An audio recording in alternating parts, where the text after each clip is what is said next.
नमस्कार, आदाब। यूरिट news alert network 14 में आपका स्वागत है।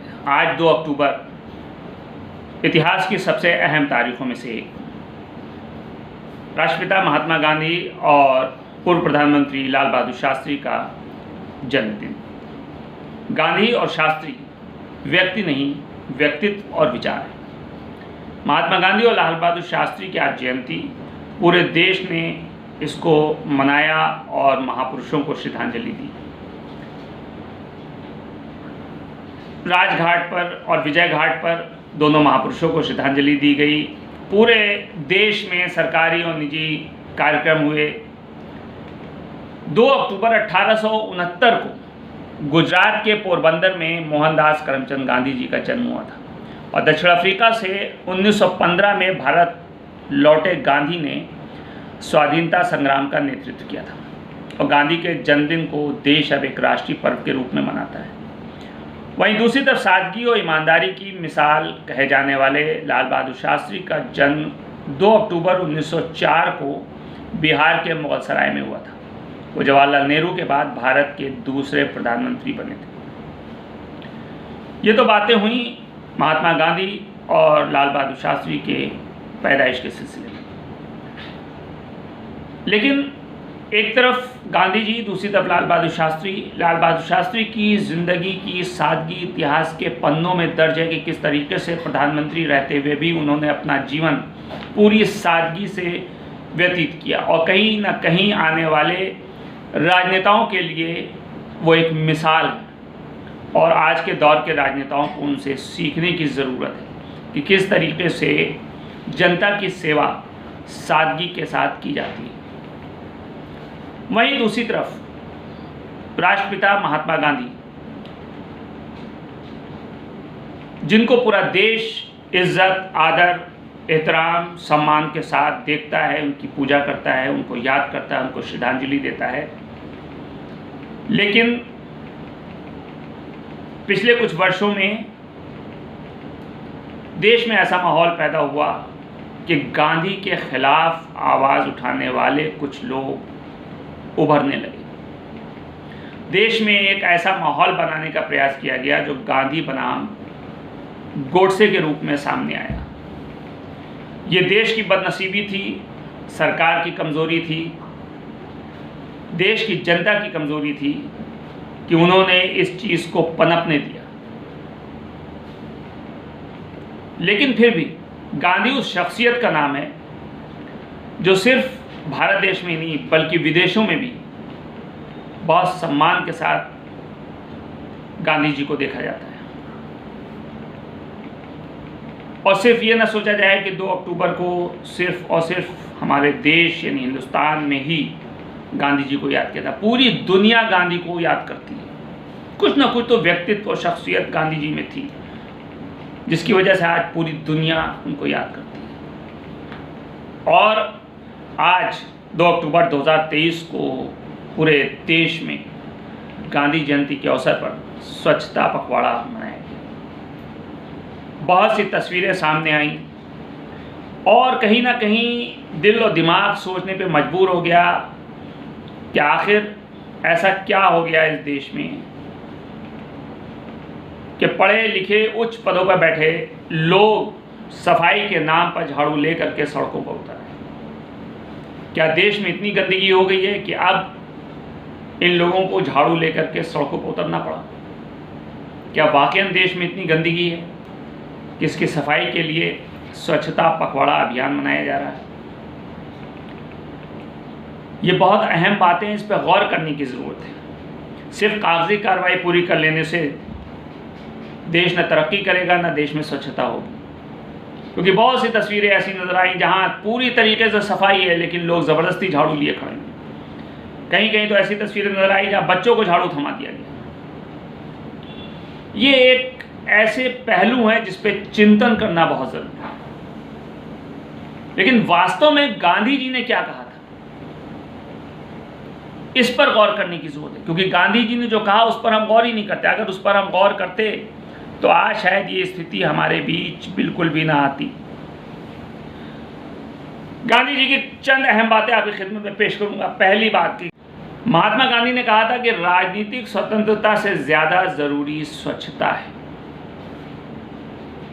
इसका मतलब क्या है? इसका मतलब यह है कि राजनीतिक रूप से इंसान अपने आप को अगर स्वतंत्र और आज़ाद महसूस कर रहा है तो उससे ज़्यादा ज़रूरी है कि स्वच्छता। अब वो स्वच्छता किस पहलू से गांधी जी ने कही, इसको समझने की ज़रूरत है।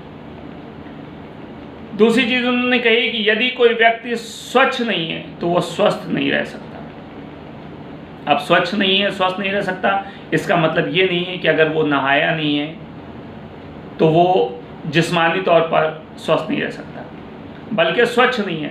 अगर मानसिक रूप से स्वच्छ नहीं है तो इसका मतलब वो मानसिक रूप से अस्वस्थ हो जाएगा। अगर उसके विचार स्वच्छ नहीं है तो व्यक्तित्व के रूप में वो अस्वस्थ हो जाएगा।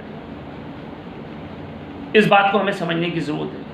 अगर कार्मिक रूप से, कर्म के रूप में वो स्वच्छ नहीं है तो उसके परिणाम गलत आएंगे। गांधी जी ने तीसरी बात कही थी कि बेहतर साफ सफाई से ही भारत के गांवों को आदर्श बनाया जा सकता है। यानी साफ सफाई का अभियान सिर्फ और सिर्फ शहरों में नहीं बल्कि गांव में भी होना चाहिए। सड़कों पर कूड़ा ना हो, यही खाली सफाई नहीं है। सफाई का मतलब आपस में प्रेम हो, ये भी एक स्वच्छता है कि दिल साफ होने चाहिए, कर्म साफ होने चाहिए, एक दूसरे की मदद को आगे बढ़ना चाहिए। तीसरी बात कही थी कि शौचालय को अपने ड्राइंग रूम की तरह साफ रखना ज़रूरी है। इसके गहराई में जाकर के देखें तो इससे इंसान की सभ्यता दर्शित होती है। साफ सभ्यता का पता चलता है कि इंसान किस सभ्य परिवार या किस सभ्यता से निकल के आया है, जहाँ पे गांधी जी ने कहा कि अपने शौचालय को ड्राइंग रूम की तरह साफ रखो। दूसरी चीज़ उन्होंने कही, पांचवी बात कि नदियों को साफ रखकर हम अपनी सभ्यता को प्रदर्शित कर सकते हैं। जाहिर सी बात है, देश के अंदर बहने वाली नदियाँ जहाँ पे स्वच्छ जल बहता है उसको अगर हम साफ रखेंगे तो कहीं ना कहीं हम इस बात को बता सकते हैं कि हम अपने देश में किस तरीके से रहते हैं। जिस तरीके से एक इंसान अपने घर में रहता है तो जैसा उसका व्यवहार होगा, जैसा उसका नेचर होगा, वैसे उसके घर में दृश्य नज़र आएगा, स्वच्छ नज़र आएगा, स्वच्छता नज़र आएगी या गंदगी नज़र आएगी, क्योंकि इंसान के ऊपर निर्भर करती है। इसीलिए गांधी जी ने ये बातें कही। इसके अलावा गांधी जी ने क्या कहा? गांधी जी ने इसके अलावा छठी बात कही। उन्होंने कहा कि अपने अंदर की स्वच्छता पहली चीज़ है जिसे पढ़ाया जाना चाहिए, बाकी बात उसके बाद होनी चाहिए। यानी इंसान को पाठ भी अगर पढ़ाया जाए तो पहले स्वच्छता का पढ़ाया जाए।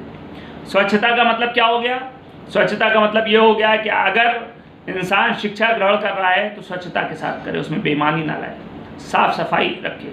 अगर वो जॉब कर रहा है तो स्वच्छता के साथ करे, उसमें घूस, रिश्वतखोरी, दूसरों को परेशान करना, काम को पेंडिंग में डालना, ये गंदगियाँ ना हो, बल्कि साफ सफाई के साथ अपने आप को प्रस्तुत करना चाहिए। सातवीं चीज़ गांधी जी ने क्या कही कि हर किसी एक को अपना कूड़ा खुद साफ करना चाहिए। इसके पीछे एक इंसान को जिम्मेदार बनना चाहिए। सिर्फ साल में एक दिन झाड़ू लेकर के सड़क पे आ जाने से देश साफ नहीं होगा, बल्कि अगर हर व्यक्ति अपने घर के सामने की नाली खुद साफ कर ले, अपने घर के सामने का चबूतरा खुद साफ कर ले, स्टेप्स खुद साफ कर ले, तो ऑटोमेटिकली शहर पूरा साफ नज़र आएगा। लेकिन हमारा नेचर ये है कि हम सड़कों पर गंदगी करते फिरते हैं, कूड़ा सड़कों पर फेंकते फिरते हैं, इसके अलावा सड़कों पर थूकते हुए चलते हैं। जहाँ पे लिखा रहता है कि यहाँ पे न थूके वहाँ पर भी थूकते हैं। ये क्या है? ये हमारी सोच और सभ्यता को दर्शाती है। इसके अलावा गांधी जी ने आठवीं बात कही कि मैं किसी को गंदे पैर के साथ अपने मन से नहीं गुजरने दूँ। यानी इंसान अपने आप को साफ रखे, अपने पैरों तक को साफ रखे, तभी वो दूसरे के मन में उतर सकता है।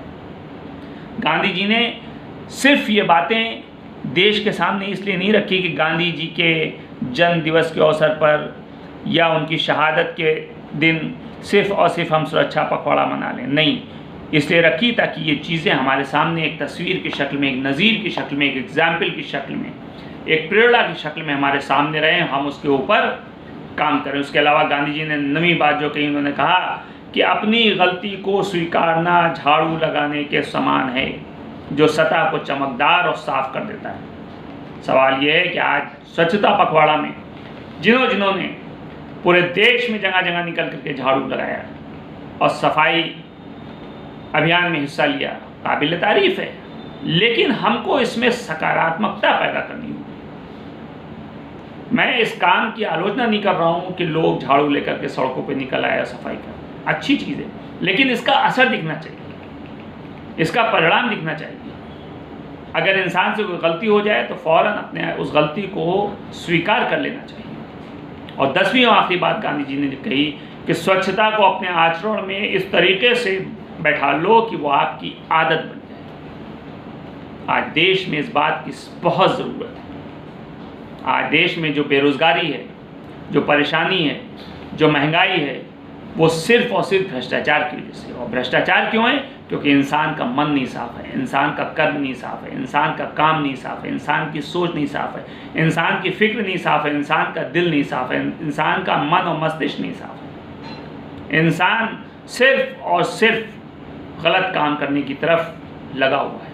इसीलिए देश में तमाम परेशानियां उत्पन्न हो रही। इसलिए आज 2 अक्टूबर के दिन गांधी जी को अपने सामने रख करके हमें ये तय करना होगा कि आज से हम देश सेवा में, चाहे वो सरकारी सेवा में हो, चाहे वो प्राइवेट सेक्टर में हो, देश सेवा में अगर हम कोई काम कर रहे हैं, चाहे नौकरी कर रहे हो, चाहे बिजनेस कर रहे हो, तो उसमें हमको अपनी ईमानदारी इस हद तक स्वच्छ रखनी होगी कि इसका फ़ायदा दूसरों को पड़े और देश पूरी तरीके से स्वच्छ नज़र आए और तरक्की के रास्ते पर आगे बढ़ता चला जाए। देखते रहिए यूनिट न्यूज़ अलर्ट नेटवर्क 14। मिलते हैं नेक्स्ट एपिसोड में, तब तक के लिए नमस्कार।